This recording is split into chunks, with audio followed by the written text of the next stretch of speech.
If you have popcorn, does that mean you can get within arm's length of a police officer, ma'am? Is that how the law works? But if you have a camera, you can't get close? Just want to clarify for next time. I don't want to break the law, ma'am. Call her Popcorn Myers. That's your name. Popcorn Myers. Yeah, there's a reason why I'm recording you tonight.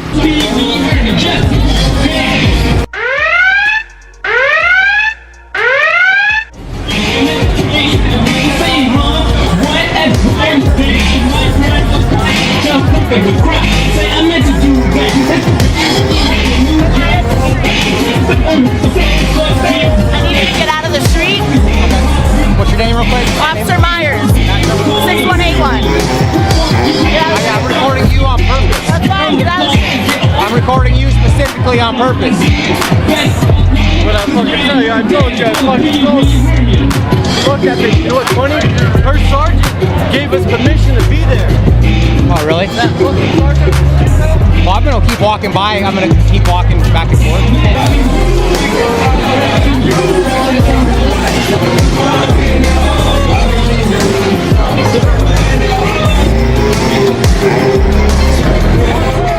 Part 1.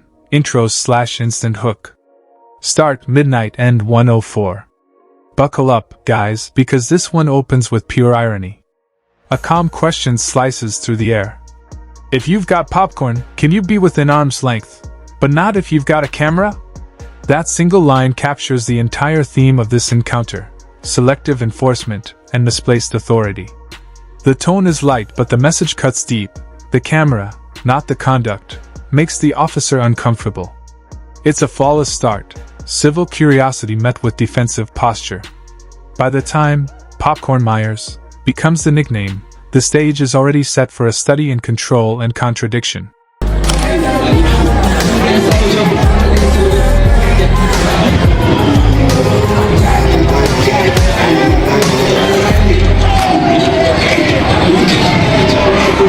Let's say we're standing like between the cop cars. Since you guys are standing there, right? And the cars are here, are we cool to stand there and just like, not like be up on you, but just like in the median? But it's not illegal for us to stand in the middle right here at this time? Since the cars are here, you guys...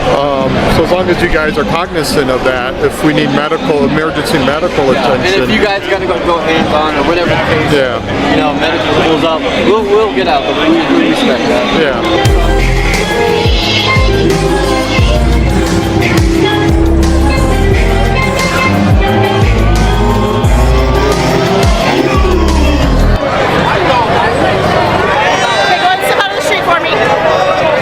What's your name again?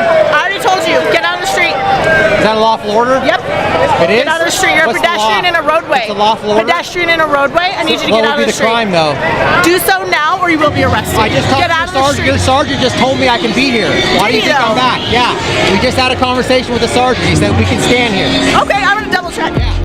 Alright guys, here's where the tension quietly tightens. The citizen clarifies that a sergeant had already granted permission to film, yet the officer on scene insists otherwise. The calm refusal is textbook composure. No yelling, no hostility, just quiet determination.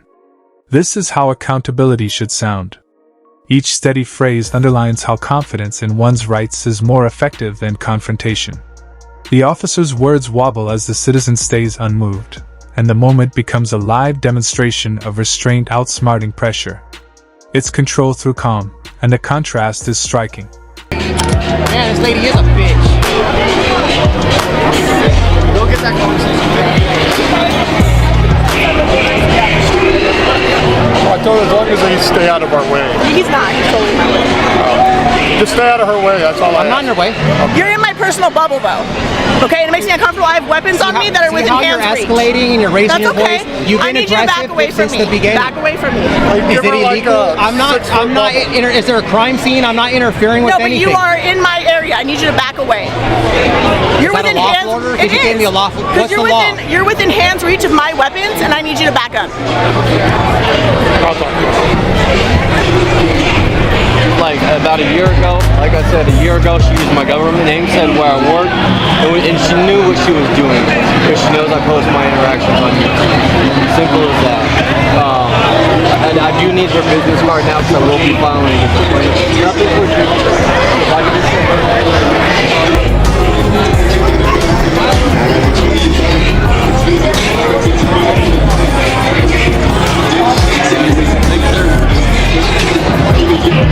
Hey, why are you videoing her? Because she's a bitch, that's why. Oh. Now the encounter reaches its first major flashpoint.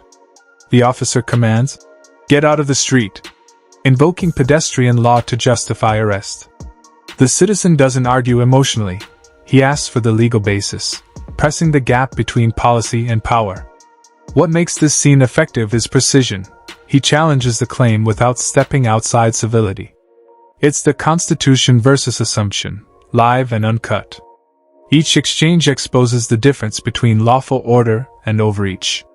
The standoff feels tense but balanced, proof that knowledge, when used correctly, neutralizes intimidation without escalation. A whole bunch of shit to my girlfriend a while ago, and then she's trying to give me unlawful orders and saying she's going to arrest me.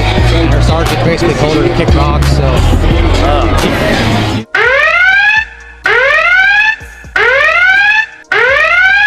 You're within hands reach of my weapons, and I need you to back up. I know.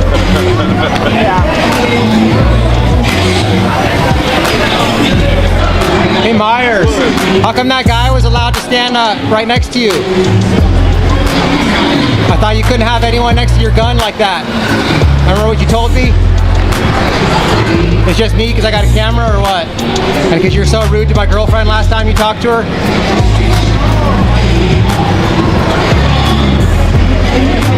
How come you weren't going to arrest that guy for being on the street? Get out of the street. Is that a lawful order? Yep. It is? Get out of the street. You're What's a pedestrian in a roadway. It's a lawful order? Pedestrian in a roadway. I need you to get out of the street. What would be the crime, though? Do so now or you will be arrested. Remember when you said you're going to arrest me for being in the street, but that guy was cool, huh? Myers, I think you got pretty girl syndrome.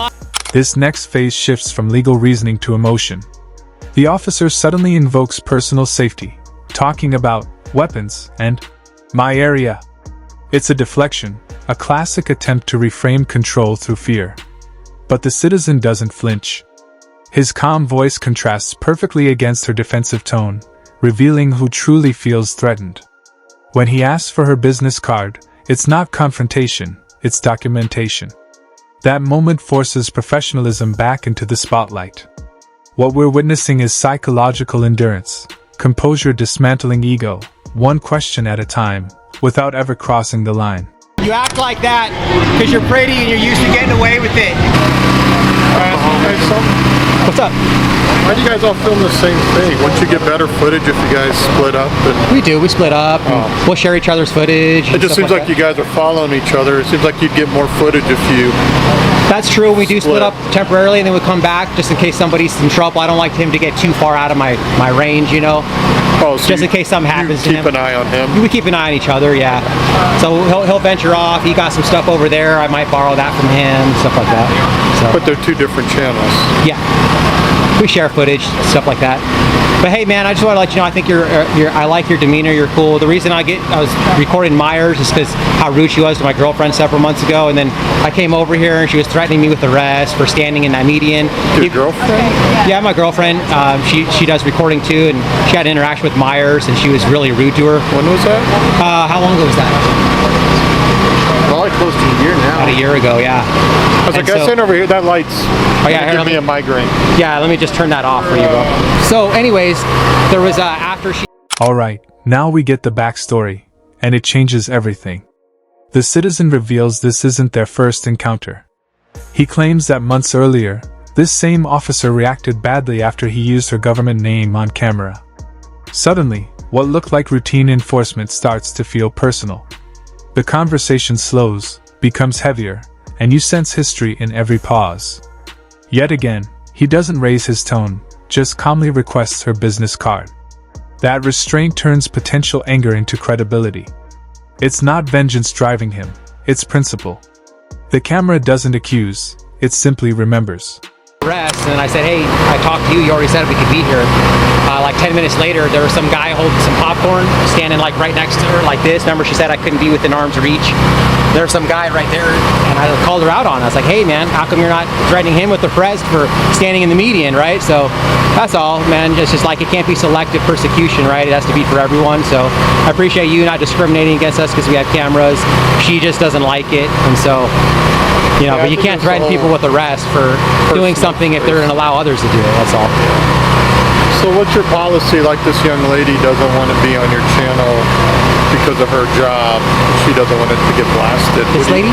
Yeah, what would you do for that? Well, she's in public, so there's no expectation of privacy in public, right? Yeah. You know that. So. I'm just wondering from, you know, I typically try humanity. Right. No, I'm not trying to deny people's humanity, but like typically I'll try to keep people off if they don't want.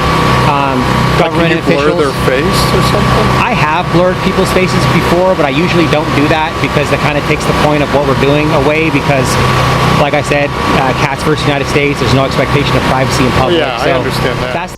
The scene broadens as the crowd joins in, adding a new dimension. A bystander jokes about pretty girl syndrome. But behind the humor is public accountability. The group sees what's happening and refuses to stay quiet. The officer's demeanor falters, her professionalism stretched thin by collective observation. This is where public oversight shines. One camera becomes many, and the truth becomes impossible to manage. Yet the citizens stay within bounds. No aggression, just exposure. It's a subtle reminder that in the age of transparency, image control collapses when conduct speaks louder than command. I mean, you know what we're doing, so that's the whole point. And like, I don't go out of my way to record citizens. If I'm recording her, it's actually for her safety. I mean, you guys seem pretty decent, so I don't feel like you guys are going to be doing anything crazy, but that's what we do. We're just here to protect them. So yeah, and I understand, you know, filming us, and obviously I have no problem with that. I'm just wondering, when you have a citizen that says, you know what, man, I understand I'm in public, but I don't want to be on your channel. Do you guys normally say okay, or if somebody says, hey, I don't want to be recorded and we're just in public, I'll keep them off. But if they try to like start a conversation with me, then I'm recording because I document every interaction I have. So if I don't mind keeping them off if they don't want it, but a lot of times people come up, like walk up to me and say, hey, I don't want to be recorded. And I'm like, I wasn't even going to record you, but you came up to me, so you're talking to me now, so now I'm going to record you. But no, typically, like if I go into a government building, I'll specifically try to keep them off. If I do record them, it's usually inadvertently. no? Yeah. Hey sir, you get pulled over tonight. Can I see your license and registration? I smell alcohol coming from the vehicle. Here comes the clip's signature moment. The citizen calmly points out another man holding popcorn inches away from officers. No issue at all. Then comes the perfectly framed question. So, it's fine if it's popcorn, but not if it's a camera? The silence that follows says everything. Logic dismantles bias in real time. What's brilliant here is the simplicity. No argument, no emotion, just observation. The contrast turns absurdity into evidence. It's not defiance, it's demonstration. And in that pause, accountability finds its clearest expression. Quiet, undeniable, and public. Yeah. Is that an open container right there, sir? You got any weapons in the vehicle? Yep. Yeah? Do you have a valid driver's license? Yeah. Okay, driver's license, proof of insurance, registration, please. The emergency brake's on, bud. I don't know where it's at. It's down here. You see it right there? Oh, All right. you're here. So, that shows the signs of intoxication, okay? So I'm going to have you step out of the vehicle here shortly.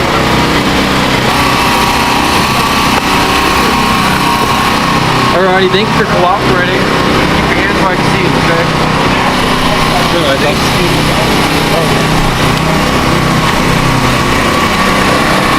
That's cool though, you guys didn't have it towed. You guys are just gonna leave it here? Yeah. That's right on, we like that. She'll probably, a lot of times somebody will have like a friend come and pick it up or something like that because it's kind of not in a great spot. After the storm, professionalism finally returns. A new officer steps in with composure, showing what real policing looks like. Measured tone, active listening, respect on both sides. The air changes instantly. This scene is vital because it reframes authority as service, not superiority. The officer doesn't treat the camera as confrontation but as cooperation. The conversation flows, constructive and clear. It's a masterclass in how de-escalation works when empathy replaces ego. The difference between conflict and connection can sometimes be as simple as tone, and here, tone does all the work.